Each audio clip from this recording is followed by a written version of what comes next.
నమస్కారం. మీరు చూస్తున్నారు పూజ టీవీ. నేను లలిత సహస్ర. 2026 కొత్త సంవత్సరం రాబోతుంది. మరి కొత్త సంవత్సరంతో ఎన్నో ఆశలతో ఉన్న వాళ్ళందరికీ కూడా ఏం జరుగుతుందా ఏంటి? అసలు మన జాతక రీత్యా ఎలా ఉంది? ఏ రాశి వారికి ఎలా ఉంది అనేది చాలామందికి ఇంట్రెస్టింగ్‌గా ఉంది కదా! మరి అందు గురించే 2026 జనవరి మాసం రాశి ఫలాలు ఎలా ఉన్నాయి ఏంటి అని తెలియజేయడానికి ప్రస్తుతం మనతో పాటు ఉన్నారు ప్రముఖ ఐకానిక్ ఆస్ట్రాలజర్ గట్టుపల్లి సురేష్ బాబు గారు. గురువుగారిని అడిగి ఆ విషయాలు రాశి ఫలాల గురించి పూర్తిగా తెలుసుకుందాం. నమస్కారం గురుగారు. జై శ్రీమన్నారాయణ. గురువుగారు 11వ రాశి కుంభరాశి.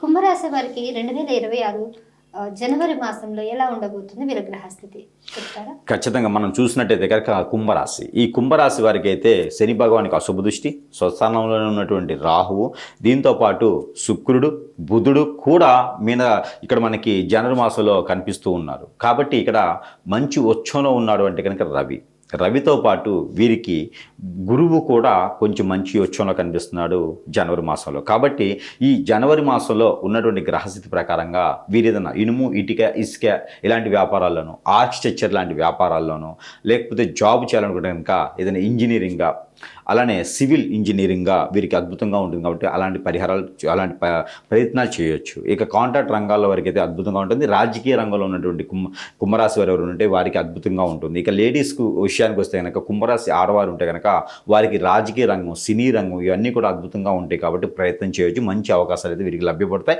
చిన్న అవకాశమైనా సరే అందిపుచ్చుకుంటే రేపటి రోజున ఆ అవకాశాన్ని బట్టి ఇంకా ఏదైనా అవకాశం రావచ్చు.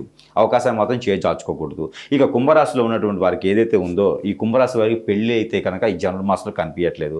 ఏదైనా శుభకార్యాల్లో పాల్గొనేటానికి అయితే కనిపిస్తోంది. అలానే ప్రయాణం చేసేప్పుడు జాగ్రత్తగా ఉండాలి ఈ కుంభరాశి వారు. ఎందుకంటే గ్రహాలన్నీ కూడా వీరికి వెళ్ళి ఆపోజిట్ సైన్లో ఉన్నాయి. కాబట్టి కొంతమేర అశుభ దృష్టి అయితే కనిపిస్తోంది. ఇంకా ఆరోగ్య సమస్యలు అయితే మోకాళ్ళ నొప్పులు, మోచేతుల నొప్పులు, బ్లడ్ సర్క్యులేషన్ లాంటివి అయితే కనిపిస్తున్నాయి. కాబట్టి ఆ మేర ప్రయత్నం చేసుకోవాలి వీరు. ఇక ఏ రంగంలో ఉన్నటువంటి వారైనా, కొత్తగా జాబ్ చేయాలనుకున్న వారైనా, జాబ్ ప్రయత్నం చేసేవారికైనా జనవరి 17 తర్వాత వీరు ప్రయత్నం చేసినట్టయితే ప్రయత్నపూర్వకంగా అవుతుంది. ఇక ఏదైనా సమస్య ఉంది అంటే కనుక ఆ సమస్య దేనికి వచ్చిన మూలాలు వెతకాలి.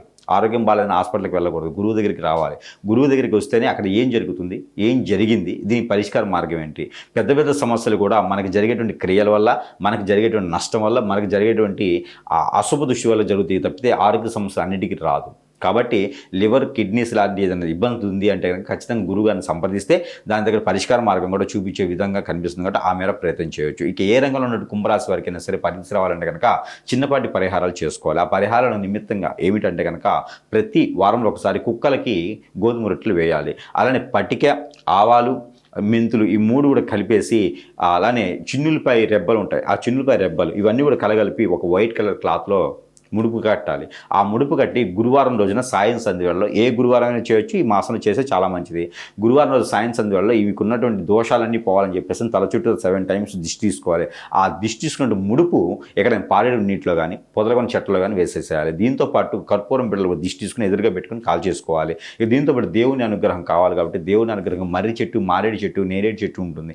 ఆ చెట్లు ఎక్కడైనా సరే ఆ చెట్ల మొదట్లో దీపం పెట్టాలి. మట్టి పిరమిదిలో 2 ఒత్తులేసి ఆవు నెయ్యి పోసి దీపం పెట్టినట్టయితే కనుక ఖచ్చితంగా వీరికి కలిసి వస్తుంది. అలాంటివి కోరికలు కానీ, ఏదైనా శాపాలు కానీ, ఏదైనా శాపగ్రస్తులు కానీ, కోరికలు కానీ, ఏదైనా దోషాలు కానీ, శత్రు భయం కానీ, అప్పుల భయం కానీ, ఆర్థిక సమస్య కానీ, ఆరోగ్య సమస్య కానీ ఏమైనా ఉన్నట్టయితే కనుక ఒక రెడ్ కలర్ పెన్నుతో వైట్ కలర్ పేపర్ మీద రాసి లిఖించి ఆ పేపర్ని మడత వేసేసి 8 మడతలు వేసేసి ఆ పేపర్ని మనం పెట్టేటువంటి దీపారాజన ఆ ప్రతిమ కింద పెట్టినట్టయితే కనుక అన్ని రకాల సమస్యలు కూడా తీరేదానికి ఉంటుంది. ఇది వచ్చేసి మంగళవారం కానీ లేదా శుక్రవారం రోజు చేసినట్టయితే అద్భుతంగా సరిపోతుంది. ఇకపోతే విష్ణు ఆలయంలో కనుక బఠానీలు వండి గుగ్గిళ్ళుగా చేసి ఆ గుగ్గిళ్ళు అక్కడ సమర్పించుకున్నట్టయితే, నైవేద్యం పెట్టినట్టయితే కనుక ఆ స్వామివారి కృపా కటాక్ష కూడా మన మీద ఉంటాయి. కాబట్టి ఇలాంటి పరిహారం చేసుకోవాలి ఖచ్చితంగా.